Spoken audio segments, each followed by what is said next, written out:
Good evening. How's everybody doing? Good to be learning with you on a Thursday, Yom Hamishi. Let's light up the darkness. Who's in the house? Stephen in New Hampshire, Yehudit in South Carolina, Bill in mid-Missouri, Nancy, North Carolina, Ryan, thrilled that Rosh Hashanah is coming, Sharon in New Jersey, Bella in Florida, and I'm so glad you're here. Today's episode of AT Daily is sponsored by our own Bella Rubin, who says to Sal and Nina and our amazing group, wishing you blessings for a sweet, happy, and healthy new year. Amen. Amen. Bella, thank you so much for enabling us to share more Torah with more people around the world. May you and all your loved ones be showered in blessings. And we say Amen. Also in the house, skipped on me, Lucy in Minnesota, Paul in the Great Northwest, David in Kentucky, David in Indiana, Melissa in Great Neck, Joe in the Inland Empire, Belle in Texas, Karen in Northern California, Sharon is excited about her Philly Eagles, and I'm a Giants fan, so I can't join you in that. Ella says shalom. Marjorie says shalom. Welcome, everybody. I blew the shofar this morning in Shul, and this is the last blast of Elul. Tomorrow, actually starting in just a few hours, but tomorrow morning, we don't blast the shofar in the morning because it is Erev Rosh Hashanah, the day before Rosh Hashanah. So it's still the day before that here. So here we go, the last blast for Elul.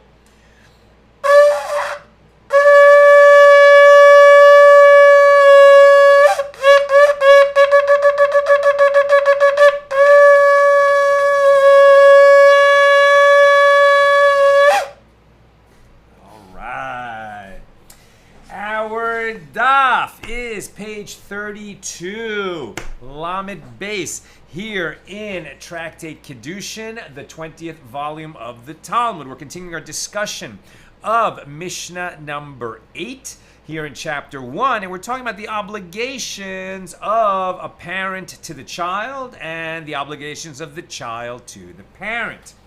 We pick it up at the bottom of page 31b, right? The Ten Commandments says you shall... the Ten Commandments are in two different places in the Torah. And in one place they say you shall honor your father and your mother, and you shall fear your mother and your father. At least in terms of this commandment. I'm sorry. I think it says honor your father and your mother in both places in the Ten Commandments, but it also says elsewhere you shall fear your mother and your father. And so what is the difference between fear and honor? The sages taught what is fear and what is honor. Fear of one's father includes the following. One may not stand in his father's fixed place, and may not sit in his place, and may not contradict his statements by expressing an opinion contrary to that of his father. And he may not choose sides when his father argues with someone else. This is a little bit like, obviously not comparable, but I'm just reminded of Don Corleone, right? Giving a piece of his mind to his son Sonny, James Caan, nice Jewish actor playing an Italian mafioso in The Godfather.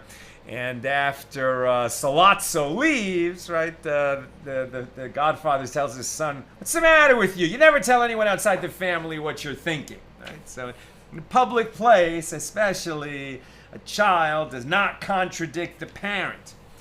What is considered honor? The son gives his father food and drink, dresses and covers him, and brings him in and takes him out for all his household needs, right? So there's many ways to honor your parent, but here you're starting to, talk about as your parents get older and they need help, right? So the child's got to step in and do that. A dilemma was raised before the sages. From whose funds, and now we're on 32a, from whose funds must one give his father food and drink? And Rav Yehuda says, from the money of the son. You use your own money to give food and drink to your father. Rav Nassan Bar Oshaya says, from the money of the father. meaning the son is going to inherit money from the father. If the father has the means to pay for his own sustenance, then even though he needs help from the child, getting around, eating, drinking, etc., but there's money to pay for the food, so then you use the parents' food for that. The parents' money for that. And the sages gave this following ruling to Rav Yirmiyah. And some say they gave this following ruling to the son of Rav Yirmiyah. The halacha is like the one who says it must be paid from the money of the father. Right? In other words, the parent is so aged that we're talking about these kinds of issues. Okay, so it's like the money of the estate, as it were. And the money comes from the parent for their own needs in their old age. Unless they don't have any money, then the children become obligated to use their own money to sustain the parent. The Gemara raises an objection from the following baraisa. It is stated, honor your father and your mother, Exodus 20:11. And it is stated, honor the Lord with your wealth, Proverbs 3:9, which teaches the following verbal analogy. Just as there, one honors God with your wealth, i.e. through monetary loss of your own resources, so too here one must honor his father through his own money, right? Monetary loss from his own resources. And if you say that one honors the father from the money of the father, what difference does it make to the son? I.e., what monetary loss does he suffer? And the Gemara answers, well, it makes a difference to him with regard to the neglect of his work. Although he's not required to spend his own money, the son must leave aside his work and his work opportunities, must use his time in order to honor his father, which will cause him some financial loss. So the Gemara suggests, coming here a proof from a baraisa. Two brothers, so the whole baraisa is sort of dealing with something else having to do with tithing, and then we'll see how this relates to whether the child uses their own resources to help sustain the parent when they become old. So the baraisa talks like this. Two brothers or two partners in the ownership of produce, or a father and son, or a rabbi and his student, may redeem the second tithe, maaser sheni, for each other without adding 1/5, as one who redeems the tithe of another, including these individuals, is not required to add 1/5. If you redeem your own second tithe, you have to add the fifth. And previously we had a discussion whether a husband and wife need to do this when one redeems second tithe for the other. But when you talk about these relationships, father and son, teacher and student, they're just understood to be separate people, and you don't have to pay the extra fifth when you redeem somebody else's second tithe. And these pairs of people, they may feed each other the poor man's tithe. If one of them is poor, the other may give him the poor man's tithe that he separated from his produce, and it is not considered as though the pauper ate the poor man's tithe from his own produce, even though they're father and son. So the Gemara explains the proof from this baraisa. And if you say that the obligation to honor one's father is from the money of the son, one finds that his son repays his obligation from the produce of the poor, as he is taking care of his father with produce that should go to the poor. But the Gemara rejects this proof. No, it is necessary to state this law in a case where he has covered all of his father's basic needs with his own money. And at this stage, if his father needs surplus money, then he may give it to him from the poor man's tithe. So the Gemara asks, if so, consider that which is taught with regard to this baraisa. Rabbi Yehuda says, may a curse come upon one who feeds his father the poor man's tithe. Right? So what they're saying is you should use a parent who needs help when they're old, but they have money in their account. You use the parent's money to feed the parents. If they don't have money, okay, then it becomes an obligation on the son to feed his father. With what funds should he be feeding his father, right? He has to set aside tithes. First tithe, the 2% goes to the priest. The next 10% goes to the Levite. The next 10% after that is maaser sheni, right? That you use to when the temple is standing. It's for your expenses to go to Jerusalem for the pilgrimage festival in the first and second and the fourth and fifth years of the 7-year Shemitah cycle. But in the third and sixth years, this is the poor man's tithe, right? The second tithe becomes the poor man's tithe. So if your father has no money and you're going to sustain him from your money, can you use money that you would have set aside to give to the poor and give it to your father?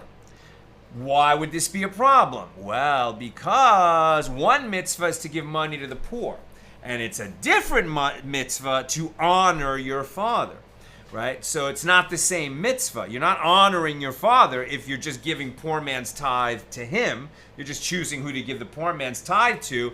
You have to give it away anyway, and you're actually letting yourself off the hook from sustaining your father if he needs your help because he has no money. That's what they're talking about. So Rabbi Yehuda says, may a curse come upon one who feeds his father the poor man's tithe.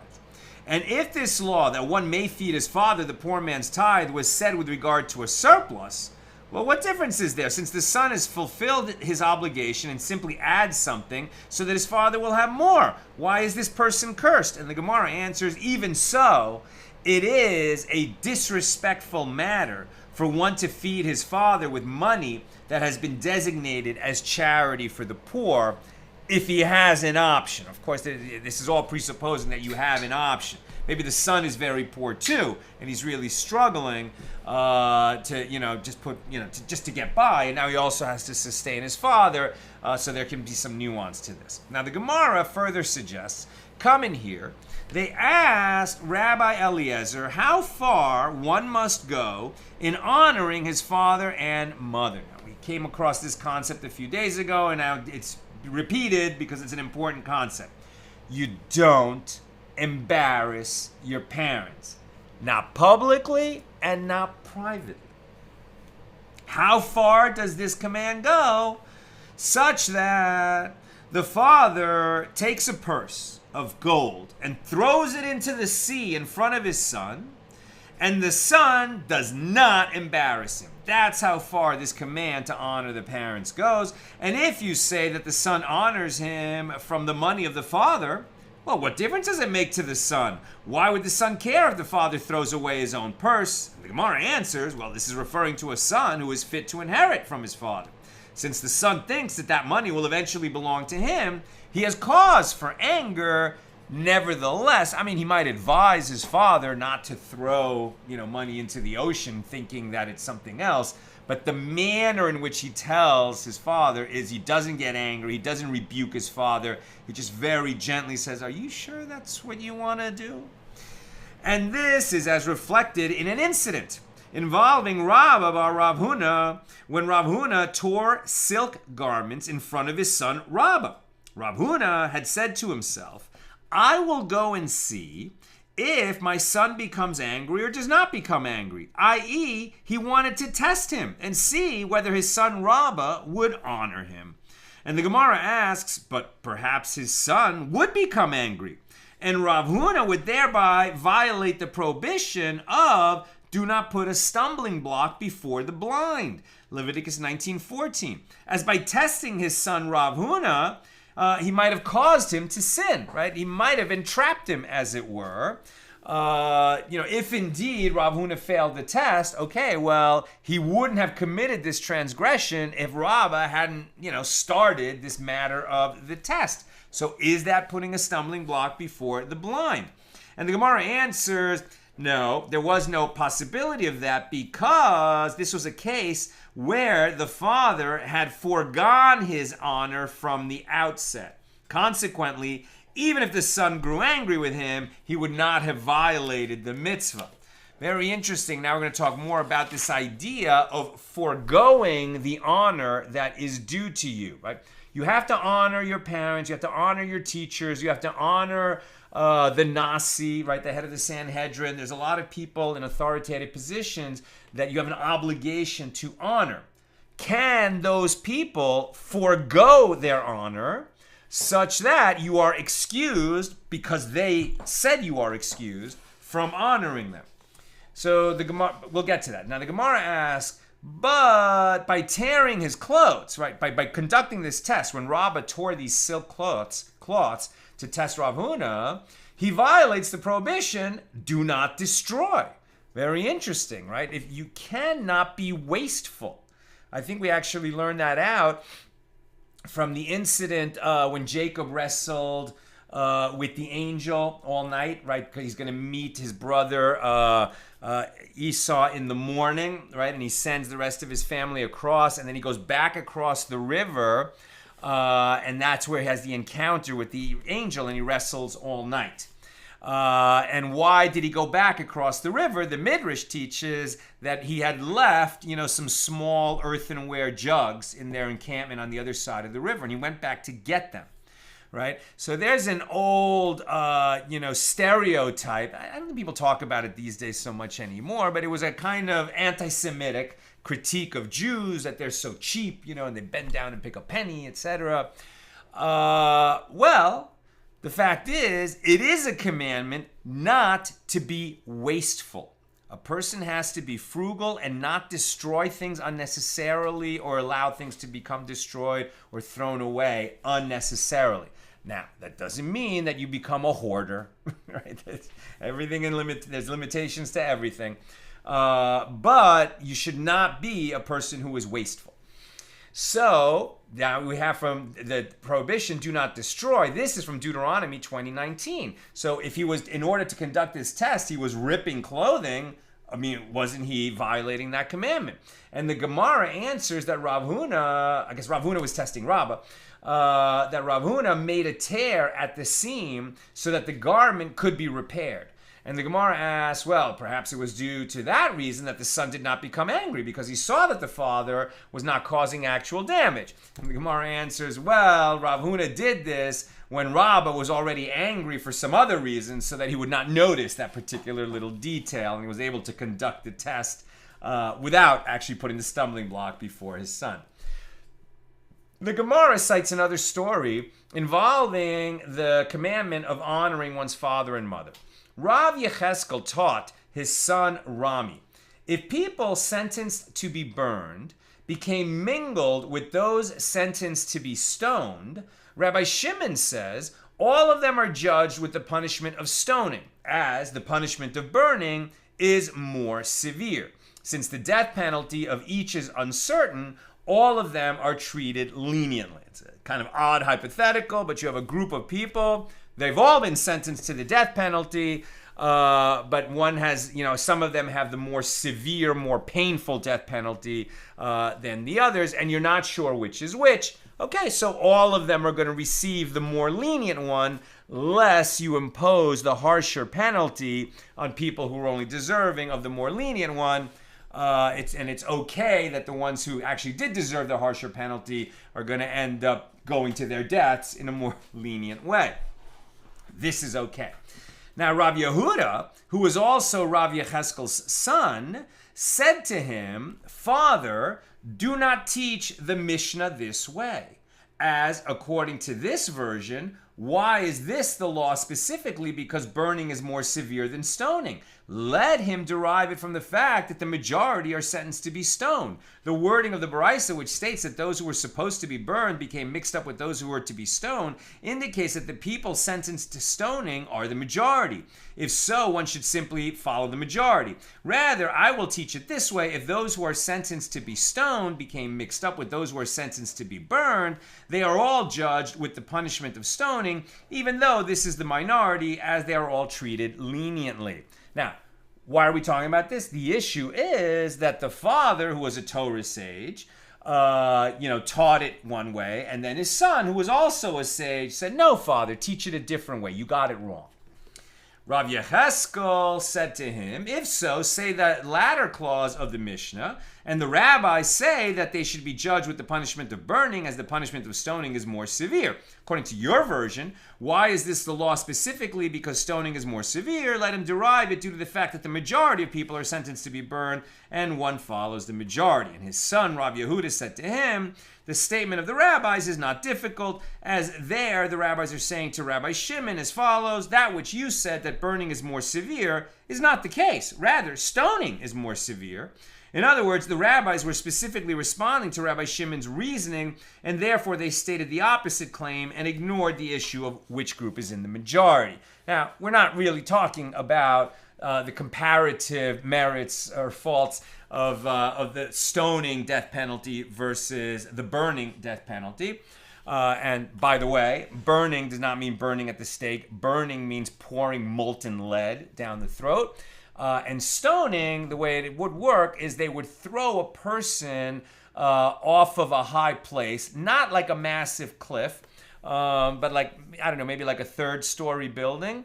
And it might kill him. And if it didn't kill him, then they would start, hitting him with rocks until he died. At any rate, the reason this story is being told is because we have a debate between a father and son. Later, Shmuel said to Rav Yehuda, Shinana. Now, Shinana sometimes is translated as sharp one, and sometimes is translated as big-toothed one. Right? So here, Rav Steinsaltz is translating as big-toothed one, meaning that Shmuel is saying to Rav Yehuda, what the heck were you doing? You're contradicting your father publicly. That you failed at performing the mitzvah of honoring your father. Shmuel said to Rav Yehuda, big-toothed one, do not speak to your father like that, as it is disrespectful. As it is taught in a Baraisa, if one's father was transgressing a Torah matter, he should not say to him explicitly, Father, you transgressed a Torah matter. Rather, the son should say to the father, Father, so it is written in the Torah. And the Gemara asks, if he says to him directly, this is what is written in the Torah, he will cause him suffering. Rather, the son should say to his father, Father, this verse is written in the Torah. And he should proceed to quote the verse, from which his father will understand on his own that he has acted improperly. Right? So this very delicate refinement of speech, if you're ever in that situation where you need to, point out to your parents that they've done something wrong, you have to find the most delicate way to say it, and ideally so that they can realize they've done wrong without you telling them they did wrong, just sort of pointing out, that there's a law that says, you can even ask. In fact, the halacha is you should say to your father, Father, is it written in the Torah that such and such? And then he gets to answer the question, and then maybe later he'll think about it. Oh, I violated that. That would be a good exchange. Now, new subject. Elazar ben Matya says, if my father says, give me water, and there is a commandment for me to perform at the same time, some other commandment that I'm involved in, I set aside the honor of my father and perform the mitzvah, as my father and I are both obligated in that mitzvah.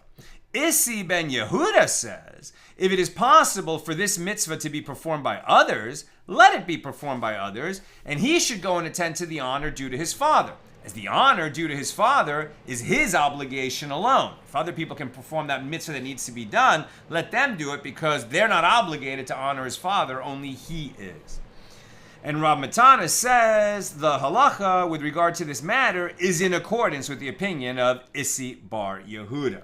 Right, so and what they're commenting on is that normally when you're engaged in performing a mitzvah, well, you're excused from performing some other mitzvah. So if you're already doing a mitzvah, you don't have to run off and honor your father because you're already doing a mitzvah.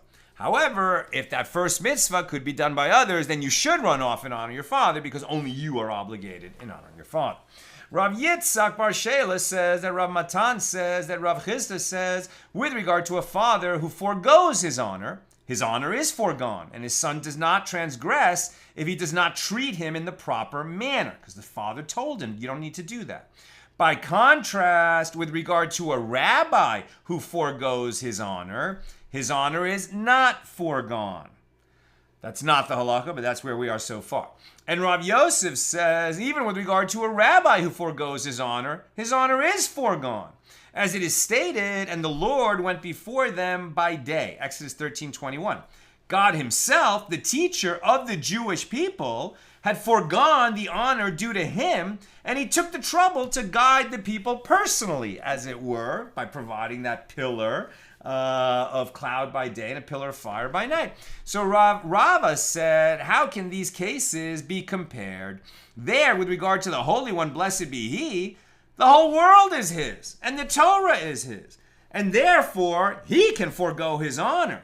By contrast, here, is it his Torah that the teacher can forego its honor? In other words, if a rabbi forgoes his honor, okay, personally, he doesn't care whether people stand up for him or not when he enters the room. But since he represents the tradition of rabbis who have come before him teaching Torah to the people, if he forgoes his honor, it's like he's forgoing the honor of the Torah. So maybe he's not allowed to do that. Rava then said, yes, if he studies, it is his Torah. As it is written, for his delight is the Torah of the Lord, and in his Torah he meditates day and night. And this indicates that at first it is the Torah of the Lord. But after a person studies, it becomes his Torah. Meaning that if a person wants to, he's a very prominent rabbi and people stand up when he walks into the room, and he can tell them, don't do that for me. He can forego his honor, and he's allowed to do that, even though you could say, but how can he forego the Torah? The Torah is not his, the Torah belongs to the Lord. But one who studies the Torah makes the Torah his. Not his alone, obviously. Everyone who studies deeply, the Torah becomes his or hers. Now we're on 32b. The Gemara asks, is that so? But Rava served drinks to the guests at his son's wedding celebration. And he poured a cup for Rav Papa and Rav Huna, son of Rav Yehoshua. And they stood before him when he approached them. Right? He forewent his honor by sort of acting as a waiter at his child's wedding. Nonetheless, whenever he came up to pour the drinks, they didn't treat him like the other waiters. They stood for him because he was a prominent sage. When he poured a cup for Rav Mari and for Rav Pinchas, the son of Rav Chisda, they did not stand before him. Rava became angry and said, are these sages, i.e. Rav Mari and Rav Pinchas, sages? And those sages who stood to honor me are not sages? Do you think that you are so great that you are not required to honor a sage? Right? He was willing, he was so happy he's pouring drinks for people at his son's wedding. Okay, great. So even though he's acting that way and kind of, being humble, some of the sages stood for him and some of them don't. So he says to the ones who don't stand, hey, do you guys consider yourselves higher than the ones who stood because you don't have to stand in front of me? It's not so much the honor due to me, but compare yourself to the sages who did stand and conduct yourself accordingly. And furthermore, it happened that Rav Papa was serving drinks to the guests at the wedding celebration of Abba Mar, his son, and he poured a cup for Rav Yitzchak, the son of Rav Yehuda, who did not stand before him. And Rav Papa became angry. These anecdotes indicate that even when a rabbi forgoes the honor due to him by serving drinks to his guests, his honor is not foregone. Right? He thinks this would seem to indicate that even though he forgoes his honor, we don't allow his honor to be foregone, meaning we stand for him, we honor him.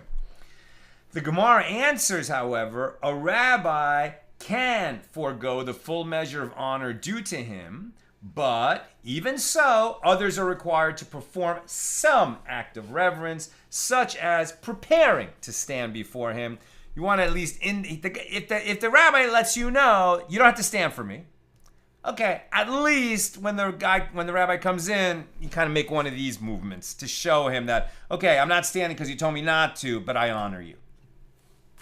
Rav Ashi said, even according to the one who says that if a rabbi forgoes the honor due to him, his honor is foregone.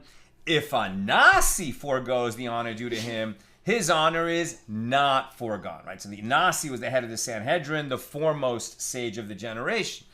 So the Gemara raises an objection. There was an incident involving Rabbi Eliezer and Rabbi Yehoshua and Rabbi Tzadok, who were reclining at the wedding of Rabban Gamliel's son.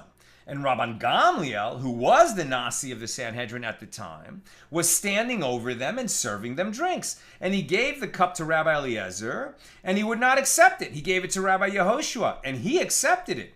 Rabbi Eliezer said to him, "What is this, Yehoshua? We sit, and the esteemed Rabban Gamliel stands over us and serves us drinks?" Right? So one sage is of the opinion that if the Nasi forgoes his honor, it's foregone. And the other sage is of the opinion that, no, the Nasi, even if he's willing to be humble and forgoes his honor, the honor remains his. Rabbi Yehoshua said to him, "We found one greater even than Rabban Gamliel, who served his guests." Who is that? Our forefather Abraham. He was the greatest Jew of all in that sense, right? Abraham was greater than him, and he served his guests. Abraham was the greatest man of his generation, and it is written about him, and he stood over them under the tree, and they ate. Right? So this is when the three angels visited him to tell him, that Sarah would get pregnant and would have a son Yitzhak, and that Sodom and Gomorrah were going to be destroyed. And there were three of them. What was the third mission that they were sent to say? It's eluding me at this moment.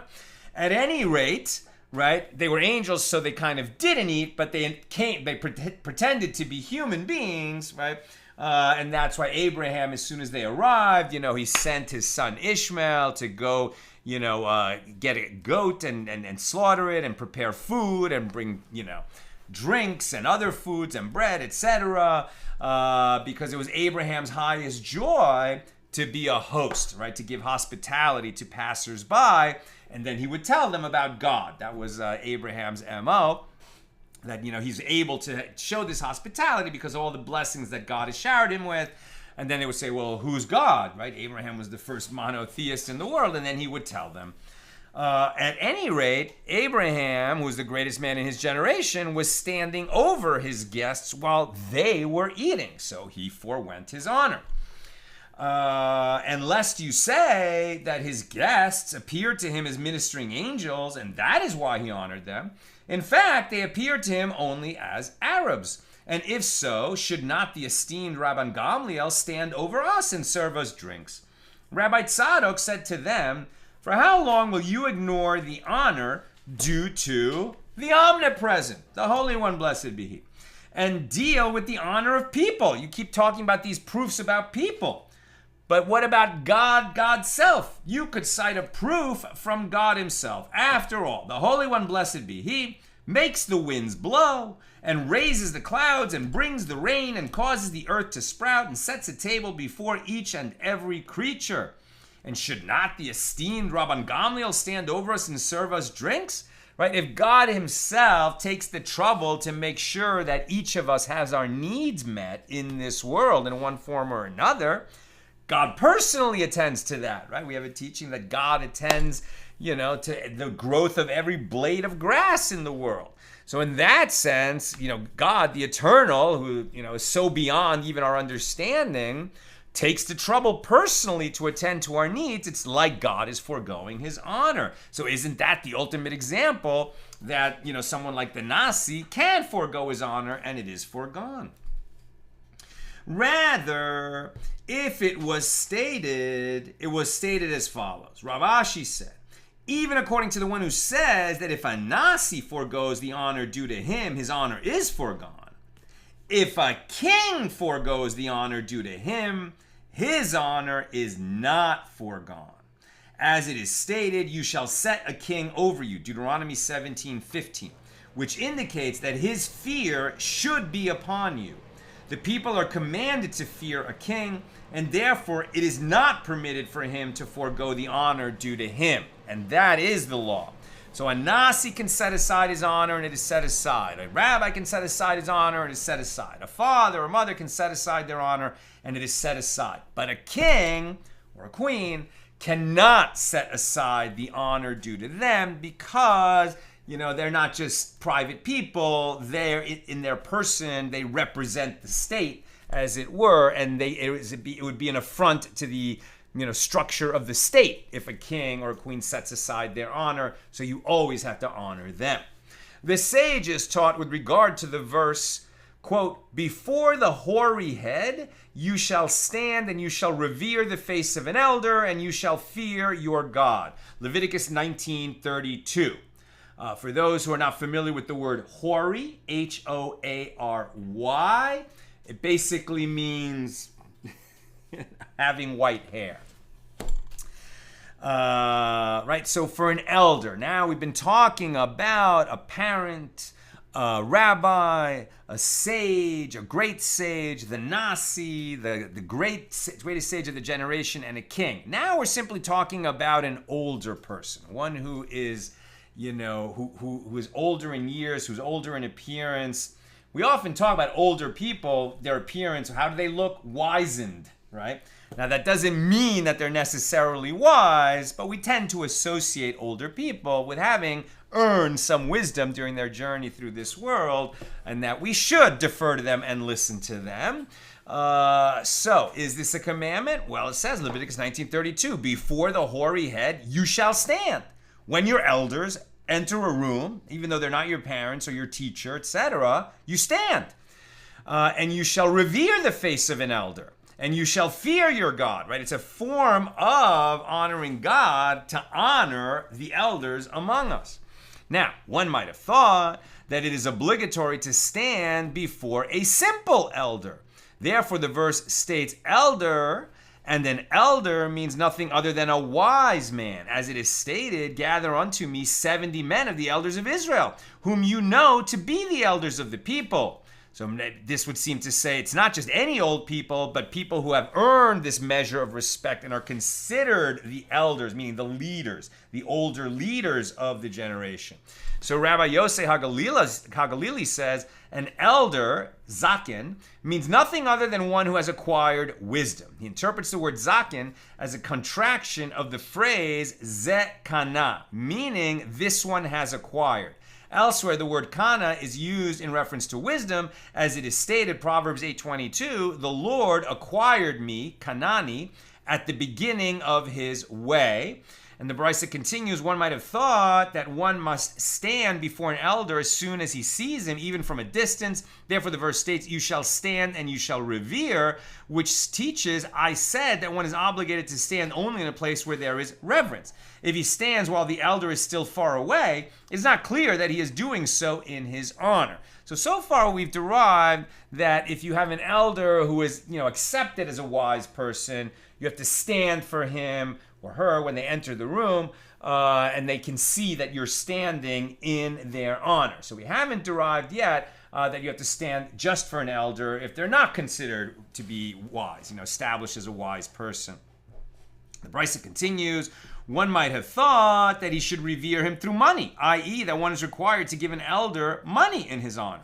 Therefore, the verse states, "You shall stand and you shall revere."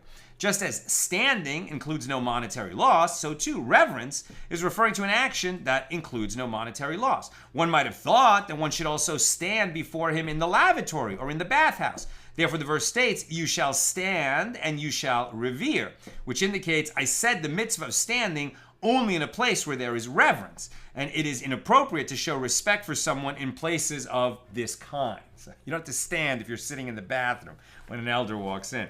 The Baraisa continues, one might have thought that one may close his eyes, like one who does not see the elder, right? You can pretend you didn't see him. Therefore, the verse states, "Before the hoary head you shall stand and you shall revere the face of an elder and you shall fear your God." With regard to any matter given over to the heart, it is stated, "and you shall fear your God." This phrase is referring to a situation where it is impossible to prove whether one purposefully made it appear as if he were not aware that he was obligated to perform a mitzvah, as only that individual and God know the truth, right? So no one will know that you kind of on purpose accidentally didn't see the older person. Only you and God will know. That's why you fear God. It's because in those private moments you do the right thing because you fear God. The Brisa continues, Rabbi Shimon ben Elazar says, from where is it derived that an elder should not trouble others to honor him? The verse states, and you shall revere the face of an elder, and you shall fear your God. And the phrase an elder and you shall fear, read by itself, without the rest of the verse, indicates that an elder is also commanded to fear God and not purposefully act in a manner to cause others to have to honor him. In conclusion, the Baraisa cites another opinion, Issi ben Yehuda, who says that the verse, before the hoary head you shall stand, indicates that even any person of hoary head is included in this mitzvah, not only a sage. You stand for an older person. Once their hair is white or similar, that kind of age, you stand for them, whether they're considered wise or not. That is the law. The Gemara analyzes this baraisa. Apparently, the opinion of Rabbi Yosei HaGalili is the same as that of the first Tana in the baraisas. They both say that an elder is a Torah scholar. What does Rabbi Yosei HaGalili add? And the Gemara answers there's a difference between them with regard to one who is young and wise. The first Tana maintains one who is young and wise is not considered an elder, as the mitzvah applies only to one who is both elderly and wise. Rabbi Yosei HaGalili maintains it is even a mitzvah to honor one who is young and wise. According to Rabbi Yosei HaGalili, the mitzvah is not referring to old age at all, but only to wisdom. The Gemara asks, what is the reasoning of Rabbi Yosei HaGalili? I'm almost done. Questions or comments, please get them in. He could have said to you that if it enters your mind to explain, as the first Tana says, that for the obligation to honor another to be in effect, that person must be both elderly and wise. Well, if so, let the merciful one write, before the hoary head of an elder, you shall stand and you shall revere. What is the difference between the two terms, hoary head and elder, that the merciful one separates them?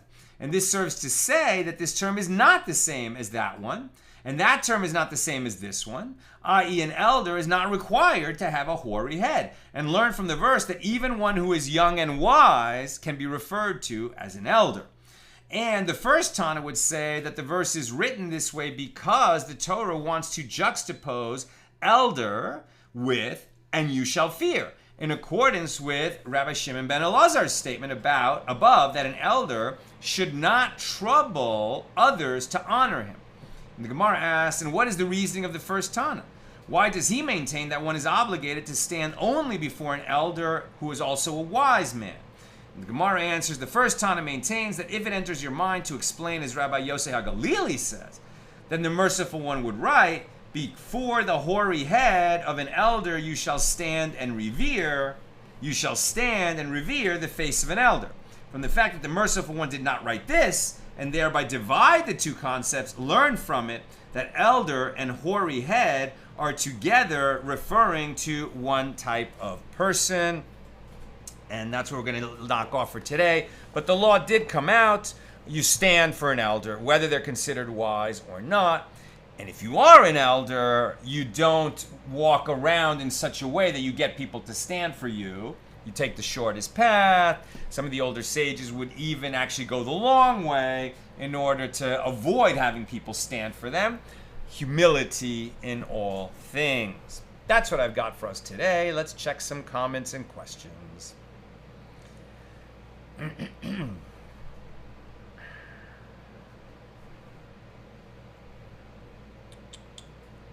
Come on. Jonathan. Okay, I get why the parents' funds should be used, but yes, this is a real case for me. What if the parent worries and it makes them feel better to not pay for everything? I couldn't imagine telling my mom she needs to pay for her own food. Feels like a mitzvah, but maybe it's just a feeling. Maybe it has to do with the parents. Example, we cook for my in-laws, but they insist on paying us because they feel they should pay for their own food. In this case, I have to let them keep the peace. I have to let them in order to keep the peace. In the end, to give honor, we should do what they want and respect their wishes, which is what the story of throwing the gold into the ocean seemed to be about, unless it puts them in danger. I would say your analysis is spot on, Jonathan. Yeah. I think where that question comes up is where there's a real shortage of funds, right? So if the father has means to have to pay for the food that the son is going to spend a lot of time arranging for him, and the son doesn't have those means, then for sure you're going to use the parent's money for that. If the parent is poor and like really in fear that money will run out, and maybe when the son is away, and he won't be there, and he's going to need that money, then of course, and the son has means, then of course the son should use the means that he has. When they're both short, it gets very difficult. But you can see the underlying principle of all of this is to go the extra mile to honor our parents far more than what we would consider comfortable, let's say. Bill, the appearance of the divine messengers to Abraham at the Oaks of Mamre had only those two messages, that Sarah would bear Isaac and that God had it up to here with Sodom. Just grab my Bible and double check, because I have thought you were right, and there was a third thing, right? Because every angel is sent for a purpose. I think it's in the Midrash that it says why there were three and not two. And it might be that one is bringing the message to Abraham about Isaac, and another is bringing the message to Lot, get out of town because the fire is going to come here. And the third angel, who I think is Gabriel, is the one who actually did the destroying of Sodom. That's what I'm just kind of remembering offhand, but I'm not sure. But thank you, Bill, for looking up that, at least in terms of what's in the explicit written Torah, only the two missions are mentioned. But in the Midrash, for sure, there's a third mission mentioned. I think maybe it's like that. Sharon says, the third mitzvah, God came and gave comfort to Abraham. Thank you. That's good, Sharon. The third mitzvah is that God came and gave comfort to Abraham on the third day after his bris, giving rise to the mitzvah of Bikur Cholim. Very good. So the three mitzvahs, or the three messages, one is just to comfort Abraham while he's recovering from the bris. The second is to tell them that Sarah will bear a child in the following year. And the third one is going to destroy Sodom and Gomorrah. And they'll go together to warn Lot about that. Thank you, Sharon. Bill also says, fun language fact for the day. Hoary, from hor, H-O-A-R, gray-white, is less common today, but its parent word survives in gardener parlance, where the gray-white frost of frozen dew is still called hoarfrost. Thank you. Thank you for that. I haven't seen that term in a long time. Okay, that's what I've got for us today. With God's help, we'll be together again tomorrow, Friday, Erev Rosh Hashanah. So it'll be the regular Friday time, noon Pacific. Then we will not have class Saturday night, because that'll be in the midst of the 2-day Rosh Hashanah holiday. And God willing, when Rosh Hashanah ends Sunday night, then we'll go live, like we would normally do on a Saturday night. So when, after nightfall in LA on Sunday, maybe by around 9 p.m. Pacific, we'll try to go live on Sunday night. But first, tomorrow's class at the regular Friday time, noon Pacific. Have a great night.